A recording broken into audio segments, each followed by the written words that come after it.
Hey friends, how you doing? I am Christiana Gaudet. I am live on my YouTube channel. I am your tarot fairy godmother. And it's Thursday. That means it is time for the Tarot Topics Weekly Newsletter Recap. Did you have a chance to read the Tarot Topics newsletter this week? It came out Wednesday. And if you're not subscribing to Tarot Topics, what's up with that? Just go to my website, christianagaudet.com. You can hit the button for newsletter, subscribe, read past issues. If you haven't read this one, you can read this one. We do a different topic every week. And this week, the topic is blah, blah, blah, blah, blah. How the light gets in, how the light gets in.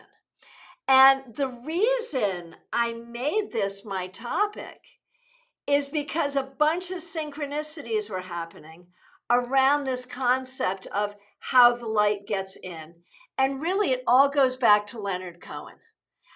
You may or may not know who Leonard Cohen is. He was or I guess is a very famous and well-known songwriter, also singer and performer. And his most famous song, I think, is Hallelujah. This song is called Anthem. I did not know this song. Truth be told, I am not a Leonard Cohen fan particularly. I can play a song passing through on the guitar and I kind of like it, but I'm not big into him. And so I was not familiar with this song. And this song has this great lyric. There is a crack in everything. That's how the light gets in. And that's beautiful. You know, it makes me rethink my whole take on Leonard Cohen. But what happened was I kept hearing this in all these different places, not in the song. I didn't hear the song. I had to go looking to find the song. But I kept hearing this concept about cracks and how the light gets in. I heard it in a radio interview with a rabbi who was talking about Hanukkah. I didn't give the attribution to Leonard Cohen, but that's who he was quoting. Finally, it went by on a meme on Facebook, and I saw the attribution, and so I went off in search of it and found it. And at the very same time, I had spoken with someone. I was doing a reading. Horace Van Dunn, an amazing poet. Not my favorite singer, but an amazing poet. Absolutely, absolutely. Almost best to let other people sing his songs, in my opinion. Oh, interesting. So it wasn't, Sarah, man. Okay. So Ernest Hemingway. Cohen was actually paraphrasing Hemingway. I did not know this. Ernest Hemingway said, "We're all broken. That's how the light gets in." Isn't that interesting? Clearly, there is nothing original under the sun. Thanks for letting us know that. So I was speaking with a client right around the same time who was feeling really, really broken. And and then I got to hearing another song in my head, that Jules song where she says, "We are never broken." And that was kind of playing in my head. So it's been a musical week. What can I tell you? But that's what I wrote about. And I wrote specifically about the concept of light. When we talk about this light that gets in, what is that light? In spiritual thought, we use the term light to mean a couple of things. Healers are called light workers. And when we think about light in this way, light is knowledge, enlightenment. It is spiritual grace, spiritual truth. It is a sense of feeling bright. It is something that brings us happiness, illumination. But light also refers to something that is not heavy. And that's a spiritual thing too, because when we feel like we're carrying a heavy burden, that doesn't feel good. So, what I want to talk about today, the readings I want to do today, if you are feeling cracked, if you are feeling broken and you want to ask a question about that and about, okay, how are we going to let the light in? I'm down for that. Let's do that. If you want to talk about finding the light, finding enlightenment, finding your sense of spiritual truth, I'm down for that. So ask a question regarding your own cracks and regarding letting the light in, and I'll answer it. Okay, let me just look at some of the comments here. First of all, I want to say a special shout out, a special thank you to all the members. You can tell who the members are because their names are in green. These are people who make a monthly commitment to this channel. It is much appreciated. You can also help out with super chats and super stickers. That's another way to support this channel. So, okay. LJ Maloney, nice to see you. Thanks for being here. Prakti Singh, nice to see you. Thanks for being here. Sarah, you're the first request I see, and it's a great one. And you found a way to use one of the members only emojis. Hallelujah. Haha, see what I did there? That's brilliant. Okay. I'd love a card to know what flaws and cracks I need to embrace to let more light in. Fabulous. I love that. The Fool reversed. The idea that you don't always know where you're going and what you're doing. Maybe you are a person who likes to feel like you know what's up, you know what your plan is, you know what you're doing, but guess what? You don't, and none of us do. And be okay with that. Embrace the unknown. Embrace the part of you that doesn't know. Embrace the part of you that maybe right now doesn't even know what you want. And let that be okay, and that will bring light in. All right. Let's see. Horst Van Dunn, nice to see you. Thanks for being a member here. Oh, Karenwinkle, I totally missed your question. Oh, Horst Van Dunn, I missed yours too. I just need to scroll on back. Sorry to take you out of order. I'm going to do Horst Van Dunn and then I'm going to do Karenwinkle. Horst Van Dunn, thank you so much for being a member here. A card to help you let more light in. Most certainly, yes, the King of Pentacles. And we talk about this so much, you and I, that you feel most light when you are most grounded. The more that you ground and connect to the earth, to the land on which you live, to the crystals with which you surround yourself, the more light comes in for you. That's how you work.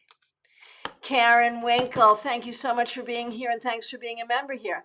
I've received a message of synchronicity this week. Do I need to be concerned, and what, if anything, should I do about it? Okay, very good. Very good. The sun. You want to look at it. You want to let the light into it. You want to see it. Do not be concerned, but definitely turn your attention to it. Recognize the difference between attention and worry. Okay.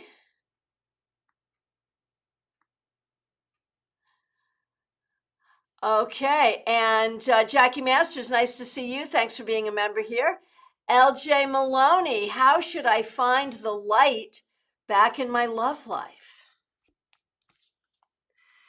Well, the thing is, I don't know if this is a current relationship we're talking about or just in general, but I feel like in your love life, you are often the nurturer, the caregiver, the problem solver. Maybe that's not working. Maybe you need a relationship that is more mutual, where you help each other more. So there may be something there about finding the right balance in the relationship or finding the right relationship.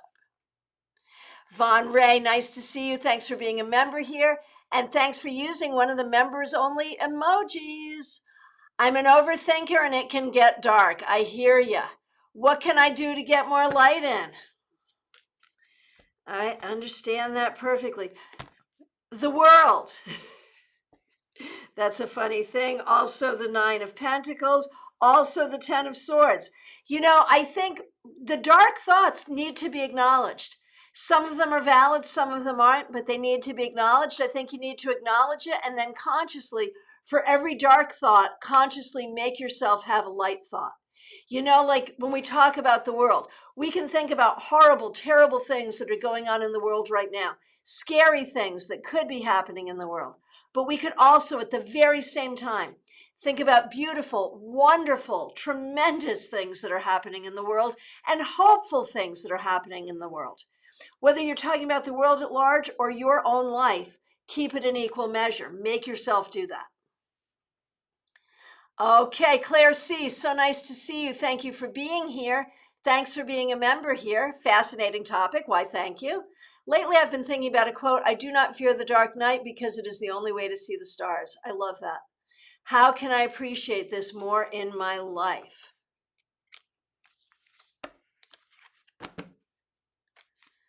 Okay.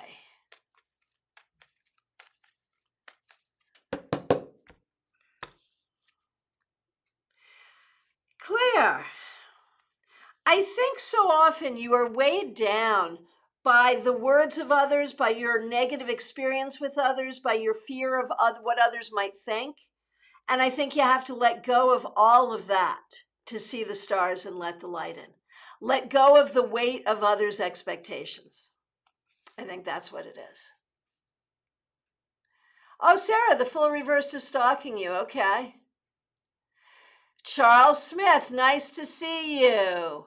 Thanks for being here. Thanks for being a member here. Another 2-hour EMG yesterday and now muscle biopsies and yet another MRI. So when will some light finally shine on the source of my broken nervous system?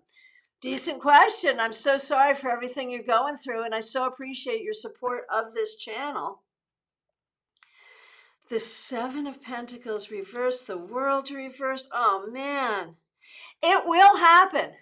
It will happen. It is going to take some time, especially with the holidays. It could be another 6 weeks before you get any good information. In the meanwhile, remember to drink plenty of water and breathe. You know, do what you can in the moment to feel better. There's a lesson there for you as well. The medical process is going to take time. I'm so sorry, but there it is. So breathe, drink water, and try to enjoy anyway. And Karen, thank you. I'm rather proud of myself for not letting myself go to dark imaginings. Yep. And this just confirms this is something to look at, but not something to worry about. Yep, absolutely. Jackie, thank you so much for being here, and thanks for being a member here, Jackie. How can I let the light into the cracked and broken pieces of my life? I'm very tired and feel lost. I'm sure the universe ancestors are trying to contact me. How can I hear their message? Right. So what we're saying there is that the universe, the ancestors, are all there to bring light into your life. But how can you hear it and let that light in when you are feeling so cracked and broken? And you know, I often say the thing about faith is that when we need it most, it's the hardest to have. And I think this is true here too. When we need to let the light in, it's the hardest to do because we are feeling so broken. So how do you do that? By taking control of the parts of your life that you can. By remembering that your heart is still whole, that there are still people and things and situations in your life that you have a great deal of love for. The ancestors are with you and they want you to be proud of what you have accomplished. In many ways, it's all about what you choose to focus on. And also how much of what you're feeling is what other people are either trying to or not even trying to, just inadvertently making you feel. And so, you know, what did Eleanor Roosevelt say? No one can make you feel bad about you without your permission. Okay, that was a paraphrase, but still. So I think, you know, you need to acknowledge what is difficult here, but you also need to acknowledge what is good. And there is a lot of good that is here as well. And I feel like the more that you acknowledge the good, the more that the light will come in. And I'm not trying to like have that be toxic positivity. Like there are difficulties here and I'm not trying to, you know, not acknowledge that. But I do really see in the cards that you can go to a place of insecurity where you feel insecure in yourself or in your finances or, you know, in who you are. And it is that place of insecurity that I think you got to stay away from. All right. From my perspective, I have answered every question except Peggy Lou. Nice to see you. Thank you, Peggy Lou, for being a member here. I'm pretty light spiritually, but dark and heavy physically. Breathing issues, broken body. A message about that. And the thing is, the fact that your body is the way it is not your fault. And it's really unfortunate and difficult and a daily struggle. And that's a damn fact.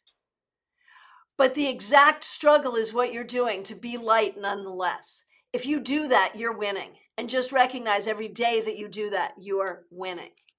And Horst Van Dun reminds us there's a solar eclipse tomorrow. And that we have in the solar eclipse the power to release things. So that's a wonderful thing. Pamela, nice to see you. What areas do I need to let more light in? I think it's about letting other people appreciate you. As a reader, as an artist, getting yourself out in the world more so more people see the light that is within you, honestly. So I want to remind you all, we have a meetup here tonight, 7 p.m. Eastern Time. It's Global Tarot Circle. We'll do some readings. We'll do some learning. Please join us. We will only do one of these this month, and we'll only do one of these next month. Usually we do two, but because of the holidays and because of StarCon, we're only doing one. So this is the one. Tonight, 7 p.m. Please join us. Let's talk about the solar eclipse and what we can do with the solar eclipse. That's a good idea. So join us tonight, 7 p.m. Remember, StarCon tickets are available. StarCon is January 21st through 23rd. You can attend online or in person in Palm Beach Gardens. Ticket prices range from $50 to $425. I'm sure you can find a ticket for you. Please do. Go to starcon.com, STAARCON.com. Again, make sure you subscribe to the Tarot Topics newsletter. Go to my website, christianagodet.com. Subscribe to the newsletter. And while you're there, you can book an appointment with me for a reading by phone, Skype, FaceTime, Messenger, Zoom, or here in person in Palm City. I would love to work with you. Thank you all so much. Again, special thanks to the members, not only for being here, but for supporting this channel. Thank you all for being here. Please remember to like this video, and if you have not yet subscribed, please do, and make sure you hit the bell so you get notifications. I appreciate all of you. I will see you tonight for Global Tarot Circle, 7 p.m. Eastern Time.